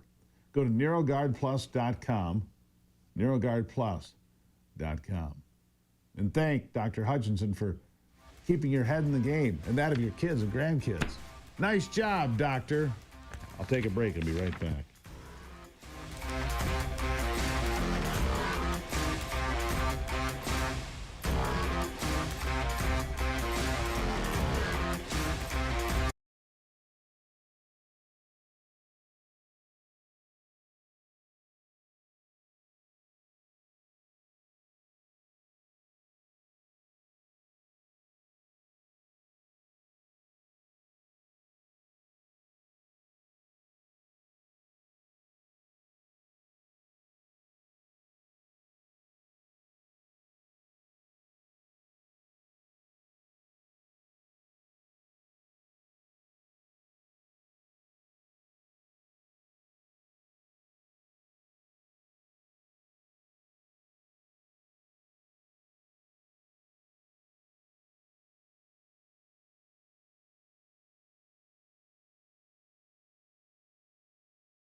righty, my friends. It's that time of the week when we get to all take a deep cleansing breath and say, hey, what can I do outside? The weather has been fabulous. Yes, I went mushroom hunting with Ivy. She found a few more than I did. But we had a tremendous outing here this past weekend on Mother's Day. Joining me now is Ron Rademacher. He knows these back roads better than anybody, but still gets lost. Maybe he likes it. Ron, welcome back to the program. Steve, it is great to be here. And yes, I still do get lost, and I do enjoy it because you never know what you're going to find if you go down a road you've never been down before. It's one of my major platforms for research is just get in there and go. If you drive 85 miles in the lower peninsula of Michigan and you are not facing one of the Great Lakes, you're in Ohio. Turn around, go back the other way. You can't really get lost. You are in Ohio. So the farthest you can be from a Great Lake is 85 miles anywhere in Michigan. Yeah, and if you're in Ohio, you might want to consider the life choices that got you there. I'll agree with that, Ron. I'm not going to argue with that kind of logic. All right, what do you got for me today? You have to have these guideposts in life. There is so much going on. I don't know whether to start in the UP or the Lower Peninsula. We'll start in the UP because up there in Berglund, one of my favorite places is Lake Gegebic. We talk about it from time to time. They have their walleye opener May 17th. And then there's a great race going on from Big Bay to Marquette. I know you're going to regret that you're going to miss this one, but people get out there. I don't know if you've ever been to Big Bay, but it's remote. And to get to Marquette, you got to go through mountains. They're going to run to do that. This is a running thing. It's a relay race. Why would you do that? It's teams of people. But why would you do that, Ron? Why would you do that? That is one of the enduring philosophical puzzles of all of history. Why would you do that? That's what they're going to do. That, Ron? Anyhow, we got another great thing. We got another great thing going on in Marquette and the UP. The annual children's exhibit at the DeVos Art Museum. I know you're a big supporter of the arts, as am I. And this is an annual event where they showcase the work of local juvenile artists. And it's the great morale booster and confidence booster is the word I was looking for some of these young people. So if you're going to be in Marquette, you're looking for something to do, May 5th to the 24th, that exhibit is on, and you'll be able to see the work of children from all over Michigan and the UP especially. All right. Yeah, very cool. Good stuff. The great stuff, of course, is happening in the Lower Peninsula. We'll start with the National Morale Mushroom Festival, which we talked about. It is this weekend. If you're going to go, as I said in my package I sent to Michigan News Source, get there early. This place gets packed with people, and you don't want to miss out on all the programs, especially if you're a rookie and you want to learn how to find this Michigan treasure. That's going on this weekend. Just south of there in Eastport is the Petoskey Stone Festival. So that's cool. A lot to if you want to get outside and have some fun out there, the Buckley has their old engine springs swap meet where you have not seen motors and they got tractors there as big as houses, Steve. These big old engines and the old engines, really fascinating. And of course, Frankenmuth has their World Expo beer. Now, if we got time, I want to tell you what's happening in Alpena. Well, we do, and I pulled some supporting evidence from National Geographic. Go ahead, Ron. Okay, so there is a presentation being done in Alpena. Go online, you can Google it up, and it's about exploring the ancient ruins underwater, under the Lake Huron. This is on the Amberley Ridge. I've written about this. I have pictures of it. But what's underneath the water there is an old ridge that used to be above ground, and on that are constructions from 7,000 to 9,000 years ago. And one of them is almost identical to what the Laplanders used to funnel caribou into killing sections. And we know that it was the dates on this 7,000 to 9,000 years because that's the last time that part of Michigan was above water. So here's what I love about this. Of the glaciers. Yeah, here's what I love about this. All right, so there's this ridge that runs across Lake Huron, and they had hunting blinds and herding facilities so they could kill caribou. They didn't harvest them, they killed them, all right? And then they ate them, and that's the way that worked. And here's why it's interesting. It's in pristine condition. They're in very good shape. The reason being is that climate change, beginning about 11,700 years ago, finally caught up to this spot about 9,000 years ago, and slowly an inch or half an inch or quarter inch or whatever, over the thousands and thousands of years, inched up. 250 feet beneath the surface are these hunting camps. And that just goes to show you this climate change thing is real, and I've always said it is. Oh, yes, it is. And I'll tell you, but it has nothing to do with me driving to work today. When those people were there, by the way, hunting and harvesting this food so they could feed their babies, yeah, the glacier was still visible. It was only 100 miles north of there, and it was a mile high. It was a mile thick at that point in time. And so when they were there, if they looked to the north, they could see what looked like a gigantic ice wall far to the north. That was the glacier that was receding. So yeah, climate change continues, and I'm not even sure that even Trump could stop it. Yeah. So. Fair enough. Yeah, fair enough. And I will be in Lake Orion. The world tour continues this Saturday and Sunday. I'll be there. Helga will not be there, but Bob the Turtle will be at Arts and Flowers in downtown Lake Orion.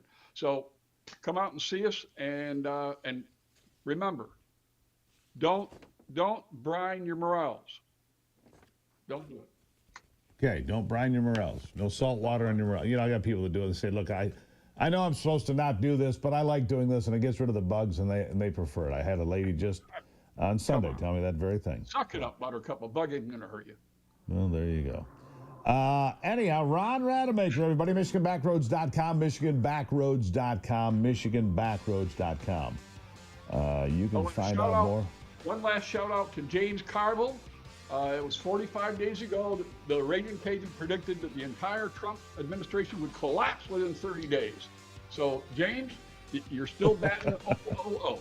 Yeah. Well done. Well done. I'll be right back.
I had to go and look, but there you have it. James Carville Ron Rademacher was spot on, baby. James Carville predicted Trump GOP are in the midst of a collapse, gives them just 4 to 6 weeks to fully implode. That was published, by the way, by the New York Post, probably others as well. This publication date is February the 23rd, so March, April, May. Yeah, we're 90 days beyond that, aren't we? Mm-hmm. And I saw Donald Trump land in Qatar just a short while ago after securing $1 trillion and more in Saudi Arabia and declaring a new era, a golden age of peace and prosperity is what he's looking for in the Middle East. Does it look like he is collapsing? No. No, it doesn't look like he's collapsing at all. Yeah, James Carville, Trump will collapse in 30 days. Yeah, well. Jimmy, you got it wrong. I guess you were called out for that. Top strategist Bill Clinton's 1992 campaign. Let's see. Confidently proclaimed in October that he was certain Kamala Harris would win, too. He wrote in a book in 2009 how Democrats would be the dominant party for 40 years. Yeah. I believe in this administration that in less than 30 days it is in the midst of a massive collapse, and particularly a collapse in public opinion. No, in fact, Donald Trump's numbers are on their way back up again. Of course, you knew that. Rasmussen, of course, has him in the right place. Rasmussen had him +6 yesterday for Donald Trump's support. Let's see here. I'm going to just get it for you real quick. Latest numbers. Here they come. Let's see. That's right. +5 on Rasmussen for yesterday. +5. Of course, the dishonest polling from Economist YouGov has him underwater 7. Morning Consult underwater 6. And nobody believes that. Nobody believes that. Anyhow, I'll take a break. I'll be back. It's the Steve Gruber Show. Glad to have you.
Good to have you here on a Wednesday as we move our way through the week. Jerry Nair is here. He is state representative in Michigan. Jerry, nice to have you here. Good morning. So let's talk about what's happening. First of all, where is your House district? Let's give some people some reference here, Jerry. Okay, dead center in the middle of the mitten there, Isabella County, so that, and part of Gratiot County, so that's Mount Pleasant, Alma, St. Louis, Rosebush, that area. That area, right in the heart of the Lower Peninsula. There you are, square in the middle of it, and stirring things up. There you are, Jerry, creating trouble for everybody. House Bill 4076, my friend. Let's talk about that. The plan would require accurate labeling for meat products. Look, here's the thing, Jerry. I'm not eating laboratory meat. I think it should be flat out illegal. I think that this stuff that's cultured in a petri dish should be a science experiment. Fine with that. If it can help us advance medically, fine with that. I'm not eating that crap, Jerry. I'm just going to be blunt, all right? There's a reason in America we don't eat insects. We have cows and pigs and sheep and goat. We have all sorts. We got deer and pheasants and turkeys. We got it all, Jerry. Go ahead. Well, yeah, and there's several of my colleagues that would like to outright ban it as well. But you got to let consumers have their choice. But I simply want them to be aware of what they're buying and not to be hidden and in mislabeling or anything like that. And so this simply puts it out there that anything that isn't raised in a traditional manner, that's cultured in a lab, processed, and doesn't come from a hoof, should be labeled clearly as to where it came from and the process that is involved in that. Yeah, the process is, and the thing is, I don't know what I don't care what the process is, Jerry. I don't want cultured. What is it? Well, technically, they start out with some type of animal cell and grow it inside a tank or a petri dish, whatever you want to call it, and put it in. And they do add ingredients and other things that we're not aware of yet. These are all trade secrets on how they're going to do it. But the consumer needs to know that it's not a natural product, not from an animal, not from chicken. It's just not, it's not fair to the consumers or to us to not be able to tell where that came from.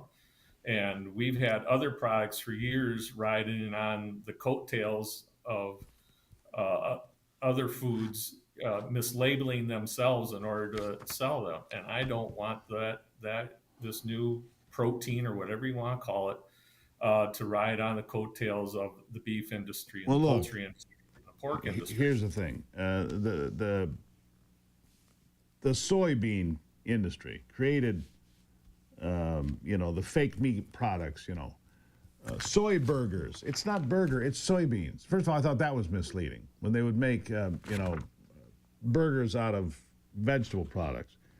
Fact of the matter is this. Some states have gone farther, Jerry. Some states have banned the selling of this cultured Frankenstein, whatever the hell it is, altogether. Wouldn't that be the best step? Honestly, shouldn't we just say none of this or not? Well, in a free market society, you should be able to have the choice, but you can't mislead the people either by calling it meat when it's not. So this is doing that. Some people would like to outright ban it. And I lean towards that side, but I also know that consumers have the right to eat and pick and choose what they want to have in their diet. So at the very least, we've got to make sure that they're aware of what they're eating and make sure that these companies aren't mislabeling themselves or riding on the coattails of another agriculture product that's made has high quality standards and is made in a natural and processed in a very natural way. Yeah. Well, so again, what would you call it? Well, what's this? And I get the free market thing and all, but we ban all sorts of things. Oh, yeah, and that's up for discussion. Yeah, if there's a way you can do it, but that person, if they're still selling in some other state, consumer can get a hold of it. But my first step here is to make sure that we're labeling that product properly, so that way And what's the what term do you prefer? Cultured protein? What's your term? I prefer cultured protein myself, but they got cell culture, lab grown, cultivated, cell cultivated. Those are some of the technical terms that they use. I just prefer to call it, lab meat or lab protein. I like the word lab in there because that'll scare the hell out of anybody. And in the free market, that'll probably, I've seen a lot of these vegetarian meat, and I use that term as a euphemism. Vegetarian meat companies are basically gone bottoms up. I don't think a lab-grown company will stand a chance in the marketplace if they put lab-grown or lab-developed or lab-cultured or lab anything, because all I see is some guy in a white coat creating some sort of an experiment to try to feed me, Jerry. That's where I am. That's exactly why I think if you just inform the consumer, they'll make the better choice. They'll at least make the choice for themselves there. But I don't want. We had the same issue in the dairy industry where soy milk was using that label for years, and there's no dairy in it whatsoever. And, I don't think it should be called soy milk. I don't think it should be called almond milk. I don't think any of those things. That's not milk. Milk is a specific dairy product. Right, and that's what we're trying, and that's what this bill is aimed to do there. We got several other states that are moving in that direction there, and this will put the pressure on the USDA and FDA to be preemptive before these products go commercial, and it'll be properly labeled from the get-go, as opposed to having to fight the battle after the fact, and they've already got the meat label on it. Totally agree. Jerry Nayer, doing the right thing. I mean, does it have a chance of making it, or the Democrats like this lab stuff? Do they want a slab of lab for lunch? Well, it's ironic. The very people that are pushing this, the environmentalists that are against the GMOs and all that, are promoting a lab grown you don't want a strain of corn developed at Michigan State University, but you want some guy in a lab coat to create your slab of lab, whatever it is, mystery meat sandwich. Okay, that's brilliant.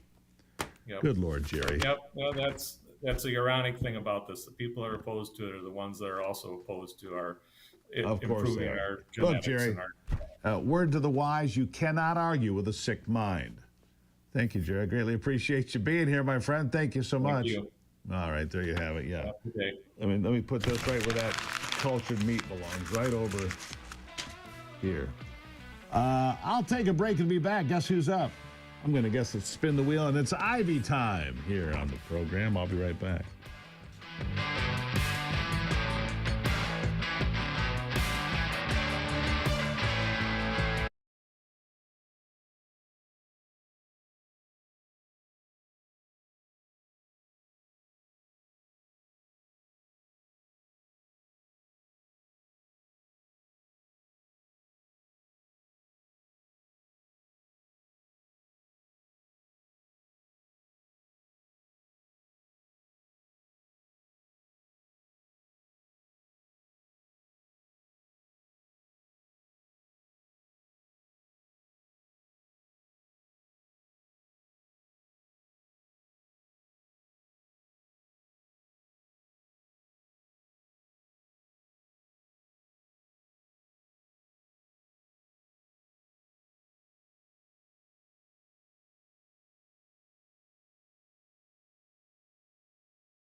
You got something for me? Let's find out what she's got. Roll the wheel, spin the wheel, roll the dice. That's what I meant. Ivy's with me here. Of course, Ivy, good morning. Good to have you on a Wednesday. Good morning, Steve. What's happening over there in that big old brain of yours? I don't know what's happening over there in your big brain. You know, I'm watching, I'm going to tell you, I don't know if you've seen any of this. The revelations coming out in the Diddy trial are, I can't even discuss it here on the program. Diddy, I was just looking at this. Diddy makes Jeffrey Epstein look normal by comparison. The things that Diddy did, and I just saw a guy post on social media, which I do not disagree with. He said, if Diddy ends up with life in prison, which he should, he said, then every celebrity that participated in these bizarre, grotesque, evil parties should also go to prison for life. Freak off parties. That's what they were called. Freak off parties. Yeah, freak off parties. Yeah. Well, I can't even describe the things that are being described in court. Yeah. But I won't. I mean, it's beyond the pale. I mean, I haven't really watched much of that or kept up with it quite yet, but it's probably best, baby. You know, it's just, it's like things you can't unsee, you can't unread this stuff and go, really? They did what? Anyhow. So I think I would actually go in and do some investigating on it, but we were actually watching a show, I think it was last weekend. It was similar to Twilight Zone. The Black Mirror. The Black Mirror. And so they're one-off episodes that, tell a story. Strange. Very strange. And dark. And some are darker than others. Yeah. But one particular one, this guy, gets an implant and he can feel others. And through that, he feels death and he feels pain, and then he loves pain, and that's his desire. And so then he realizes that he can harm himself and then get excited and have that feeling of pain that he loves so much. And then you wonder what's wrong with the world. Right, and that kind of stuff really sticks with me for a long time in regards to I just can't get it out of my mind. So I feel like and the you didn't same even finish kind the episode. Of You said no. I couldn't finish it. I'm done with I mean, this. if you We want to turned it finish off. it, I would have to leave the room because I just couldn't didn't. handle it anymore. It was that dark. Just my point is the thing with the Diddy stuff. When you really start getting down to the darkness, what they did to young men and young women, and the same thing with Epstein. It's just so dark and hard for me to understand and I want to believe that people actually can do this sort of stuff. That sometimes I opt not to read those things. Let me circle this too though, long. because you make a point about how dark that program is, and you say, well, it's kind of like a Twilight Zone, only it's this new thing, 2025 Twilight Zone. Yeah. We used to watch Twilight Zone because it would always have a bizarre twist at the end, right? And you loved that. Right.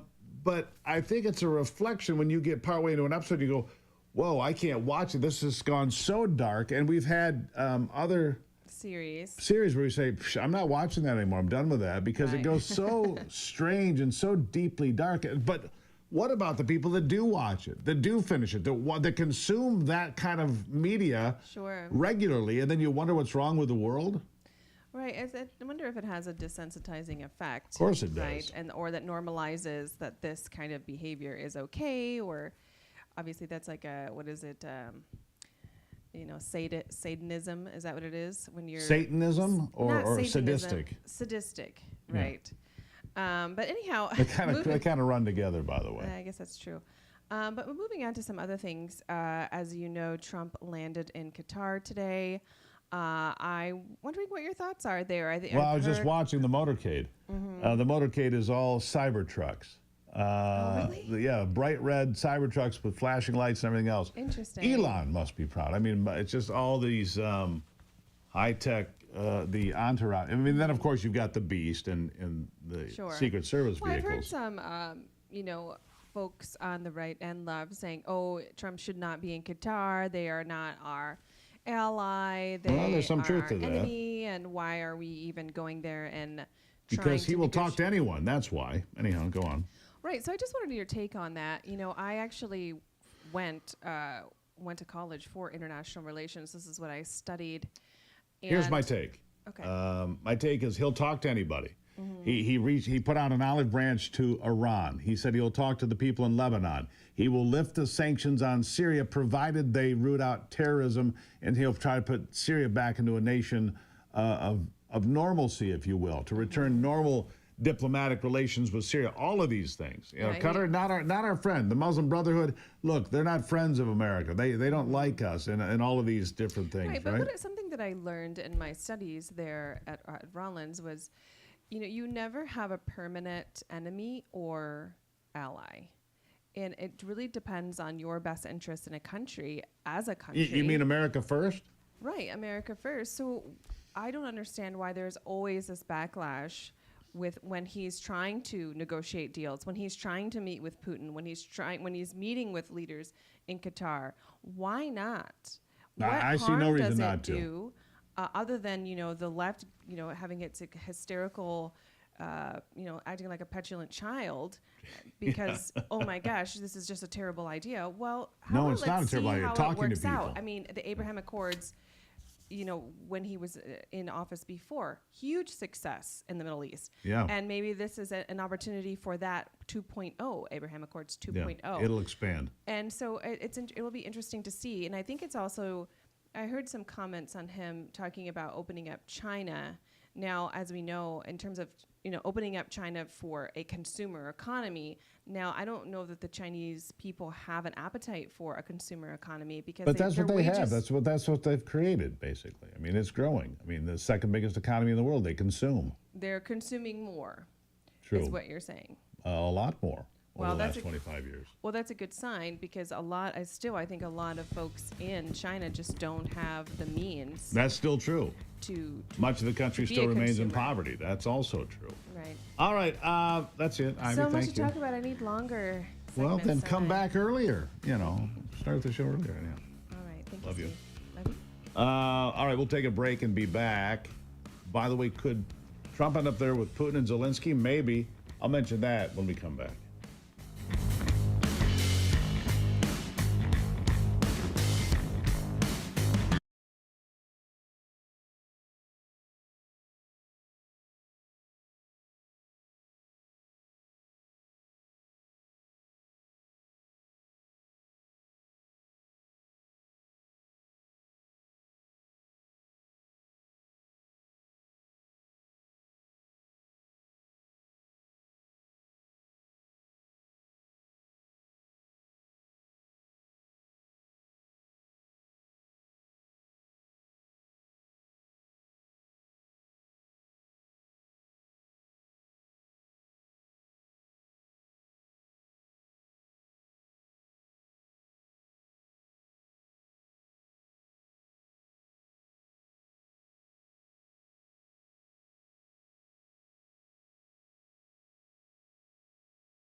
right, so here is the deal is that Zelensky and Putin have agreed to meet face-to-face in Turkey. We'll see if it actually happens.